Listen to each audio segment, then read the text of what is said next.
Times news channel देखे आप सभी दर्शकों का बहुत बहुत स्वागत है। मैं हूं रमनदीप कौर। इस वक्त की बड़ी खबर आ रही है प्रयागराज से। क्या है पूरा मामला, देखने के लिए बने रहिए हमारे साथ। संगम नगरी प्रयागराज में नायक मूवी की तरह एक दिन का मुख्यमंत्री बनने की मांग को लेकर मथुरा से आए प्रकाश चंद अग्रवाल अनिश्चितकालीन धरने पर बैठे हैं। जहां 2001 में आई अनिल कपूर की नायक मूवी, जिसमें अनिल कपूर को इंटरव्यू लेते समय मुख्यमंत्री ने एक दिन का मुख्यमंत्री बनने का ऑफर दिया था, जिसके बाद अनिल कपूर एक दिन के मुख्यमंत्री बनाया गया और अनिल कपूर ने तमाम बदलाव लाने की कोशिश की।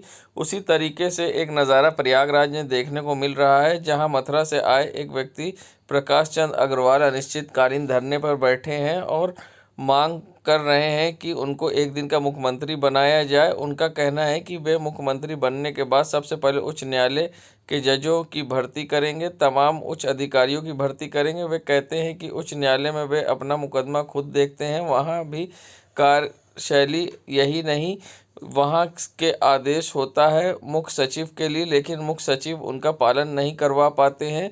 प्रकाश चंद अग्रवाल का कहना है कि योगी आदित्यनाथ अच्छे मुख्यमंत्री हैं, लेकिन उनके आदेशों का पालन उनके अधिकारी सही ढंग से नहीं करते। मुख्यमंत्री मुख्य सचिव और कहते हैं, सचिव कमिश्नर कहते हैं कि कमिश्नर जिला अधिकारी से कहते हैं और जिला अधिकारी अपने नीचे कर्मचारी को आदेश देते हैं, लेकिन कोई भी कार्य नहीं होता है, बल्कि कार्य खत्म ज़रूर हो जाता है। उन्होंने भ्रष्टाचार का भी आरोप लगाया है। इन सभी कार्यों को सुचारू ढंग से करवाने और संविधान के तहत नियम और कानून को लागू करने के लिए प्रकाश चंद अग्रवाल एक दिन का मुख्यमंत्री बनना चाहते हैं। अब फिल्म नायक में तो अनिल कपूर एक दिन का मुख्यमंत्री बनकर बहुत बड़े बड़े काम करते हुए दिखाई दिए थे। अब प्रकाश चंद को एक दिन का मुख्यमंत्री बनाया जाएगा या नहीं, ये तो भविष्य ही जाने, लेकिन इस बात को लेकर वे प्रयागराज में धरना स्थल पर अनिश्चितकालीन धरने पर बैठ गए हैं। मैं हूँ 30 साल से आंदोलन करते करते थक गया। 27 साल से मैं हाईकोर्ट में पैरवी कर रहा हूँ। बहुत सी कठिन समस्याएं हैं, लिखते लिखते थक जाते हैं, कुछ होता नहीं है, केवल कागजी घोषणा होती है। तो इसलिए एक दिन का मुख्यमंत्री बनने पे वो समस्या हल करके दिखाएंगे। अपना खुद मीडिया देख जाएगी, जैसे कि किताबों में लिखा हुआ है कि 30 वर्ग मीटर के अंदर जो मकान चिरका छोटा है, दूसरा मकान नहीं है, नौकरी नहीं है, वो नहीं है, उसको कोई टैक्स हाउस टैक्स वाटर नहीं होना चाहिए, पानी बिजली सब फ्री होना चाहिए। केवल कागज़ में लिखा हुआ है, कुछ नहीं होता है। क्या आप अनिल कपूर की मूवी देखकर उस तरह से काम करते हैं? मैं अनिल कपूर की मूवी देखने के बाद मैं नोटिस में पूरा लिखा हुआ है, ऐसे बात नहीं है। उसने निलंबित किया है, मैं निलंबित नहीं, मैं एक बार इनका डिमोशन, क्यों ऊँचे अधिकारी को वेतन मिलता है लाखों पे, वो कुछ करते नहीं है, इसलिए एक बार डिमोशन होगा तो याद रखेंगे। निलंबित करने तो बाहर डिमोशन में भाग पाएगा, या इसका जमा ना होना चाहिए, हटा ना होना चाहिए। इस तरह से एक दिन में आप सारी समस्याओं का समाधान कर देंगे? सब नोटिस में लिखा हुआ है, बहुत कुछ कहूँगा मैं। अरे 24 घंटे सोएंगे तो क्या है। आज से संघर्ष करता आया हूँ और 27 साल से हाईकोर्ट में इन पर्सन बहस कर रहा हूँ। शासन के आदेश का पालन न होने पर हाईकोर्ट आना पड़ता है। सरकार ने घोषणा की लॉकडाउन में 1000 बैठेंगे, 1000 नहीं दिया। 1000 के लिए मैं हाईकोर्ट आया, हाईकोर्ट ने ऑर्डर कर दिया डीएम के लिए, डीएम ने 2 लाख रुपये वापस कर दिया, सरकार को नहीं मिला। उसकी दूसरी गति 1000 के लिए दूसरी, इसलिए अंतर ने बोली है कि एक दिन का मुख्यमंत्री बनके इनको समस्या दिखाई जाए।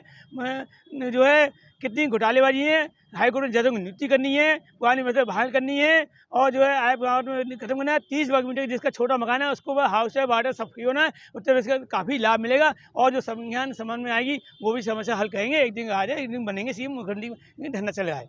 नहीं नहीं, हाईकोर्ट में रहूँगा। मैं तो चाहता हूँ तो लखनऊ की राजधानी भी प्रयागराज में आए, मैं तो ये चाहता हूँ। मैं यही सोचता हूँ कि लखनऊ आ जाए।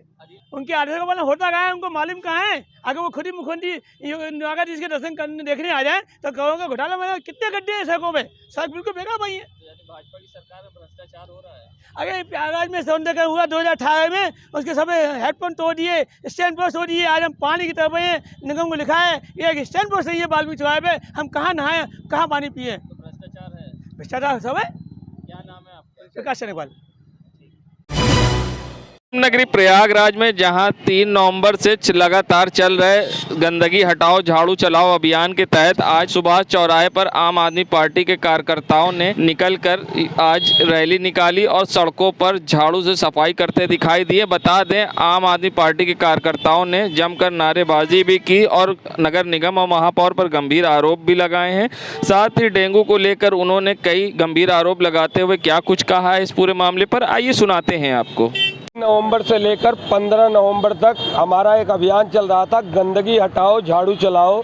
यह अभियान प्रदेश प्रभारी संजय सिंह जी के आह्वान पर पूरे उत्तर प्रदेश में चलाया जा रहा था। प्रयागराज के विभिन्न वार्डों में हम लोग इस कार्यक्रम को चलाए और आम जनमानस का भरपूर समर्थन आम आदमी पार्टी को मिल रहा है, क्योंकि मनमानी हाउस टैक्स जो नगर निगम लगा रहा है उसके खिलाफ ये मुहिम चल रही है। शहर के अंदर गंदगी जो फैली है उसके खिलाफ ये मुहिम चल रही है। नाली और नालों की सफाई नहीं नगर निगम करा पा रही है, न महापौर करा पा रही है। इसके खिलाफ ये अभियान चल रहा था। इस अभियान से आम जनमानस में आम आदमी पार्टी के लिए एक अच्छा मैसेज गया है और आम जनमानस मन बना चुकी है कि इस बार निगम के अंदर आपकी सरकार होगी और हमारा जो काम होगा वो आसान होगा। यह मन जनता बना चुकी है और निरंतर हम लोग नगर निगम के बारे में बता रहे हैं कि 40 अनिवार्य काम है नगर निगम के, जो नगर निगम और महापौर दोनों भूल गए हैं। इनको याद दिलाने का काम आम आदमी पार्टी करा रही है। लोग इसको पूर्णतः कराएंगे और इसको नगर प्रशासन को लेकर भी काफ़ी जोर दिए हैं कि नगर प्रशासन जो है वो इस पे लापरवाही बरत रहा है। जो डेंगू मलेरिया फैला हुआ है, ना डेंगू मलेरिया दवा का छिड़काव हो रहा है, केवल ब्लीचिंग पाउडर से काम चलाया जा रहा है। तो इसकी आम आदमी पार्टी घोर निंदा करती है। सर्वेश यादव, जिला अध्यक्ष उत्तर प्रयागराज। संगम नगरी प्रयागराज, जहां छात्रों ने आज जन आक्रोश यात्रा निकाली है, जहां इलाहाबाद विश्वविद्यालय से ये जन आक्रोश यात्रा निकाली गई है, जहां छात्रों में फीस वृद्धि व छात्र संघ बहाली को लेकर पिछले कई महीनों से चल रहे धरना प्रदर्शन व इसके विरोध को लेकर आज छात्रों ने पुलिस की कड़ी सुरक्षा के बीच जन आक्रोश यात्रा निकाली है। इलाहाबाद विश्वविद्यालय के छात्रों का कहना है जिस तरह से 400% फीस वृद्धि हुई है और छात्र संघ बहाली नहीं की जा रही है, इसको लेकर उन्होंने यात्रा निकाली है और साथ ही पोस्टर पर लिखा था अवैध नियुक्त वाली कुलपति इस्तीफा दो। ऐसे उन्होंने कई नारे भी लगाए हैं। छात्रों में आक्रोश देखने को मिला, जहां सड़कों पर निकलकर इलाहाबाद विश्वविद्यालय के परिसर में छात्र इकट्ठा हुए और जमकर नारेबाजी की। ऐसे में क्या कुछ कहना है छात्रों का, आइए सुनाते हैं।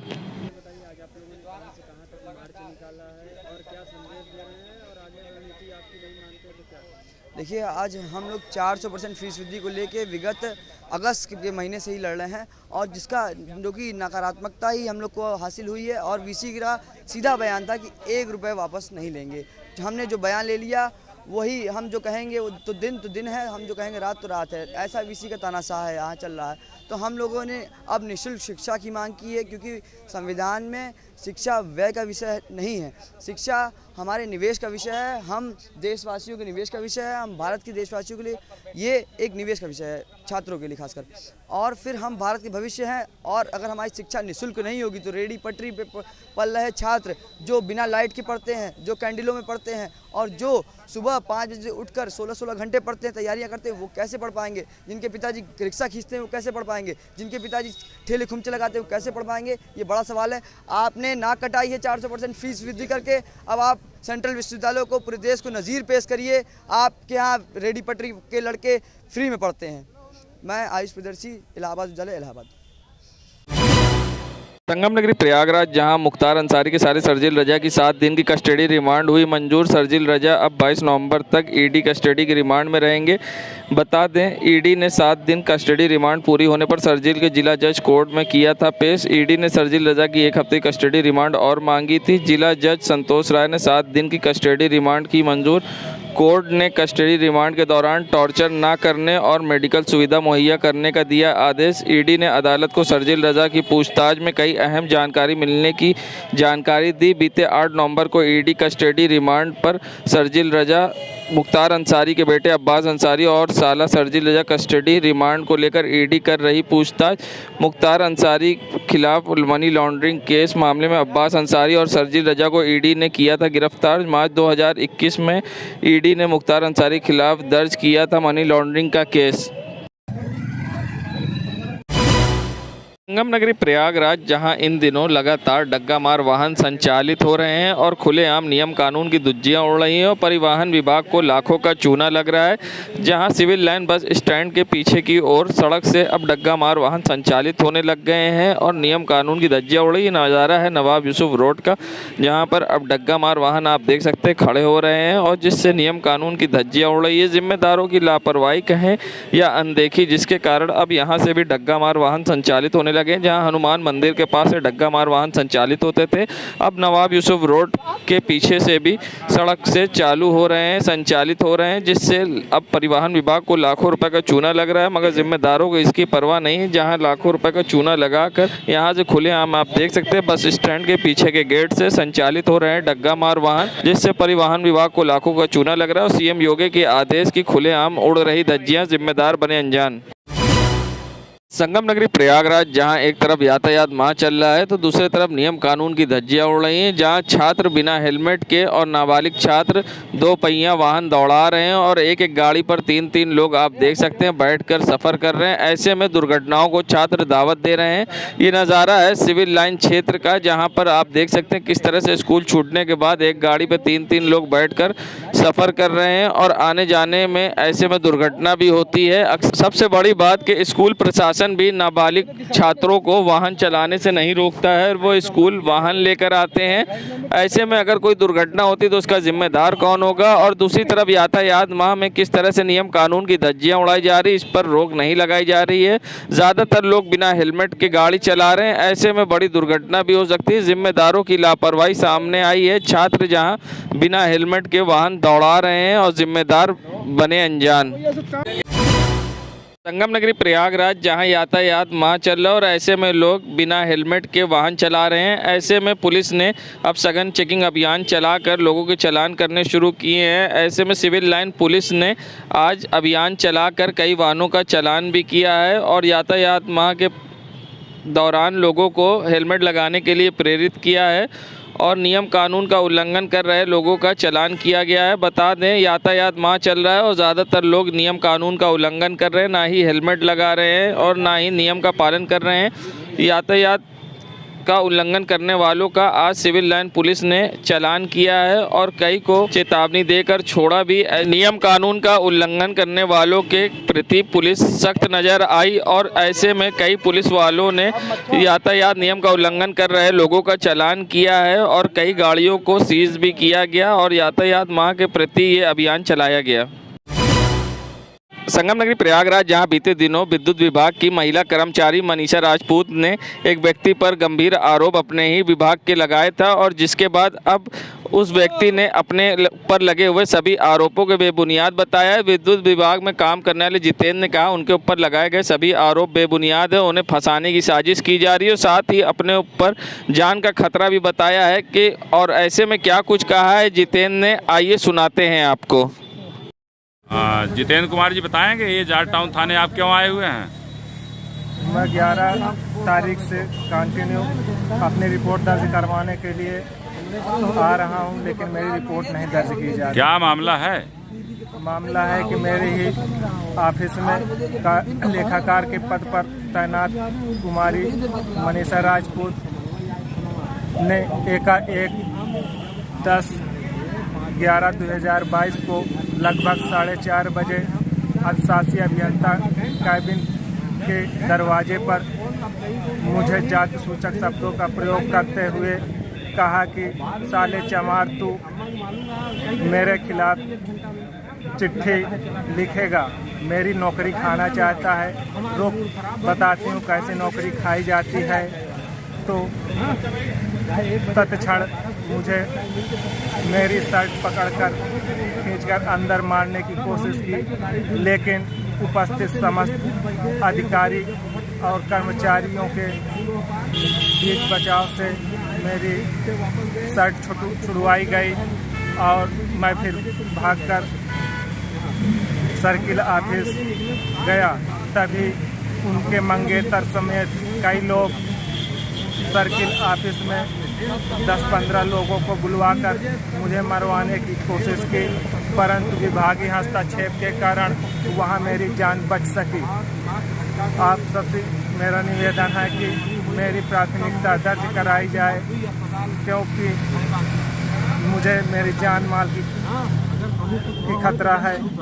आप सभी मेरी रक्षा का वो करें। माननीय मुख्यमंत्री जी और सभी लोगों से मेरा निवेदन है कि प्रार्थी को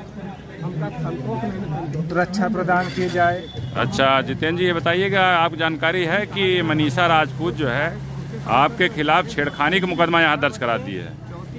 मुझे जानकारी नहीं थी, परंतु 650 पर 11/11/2022 को 650 पर लगभग मैं जब अपनी रिपोर्ट दर्ज करवाने आया हूँ तो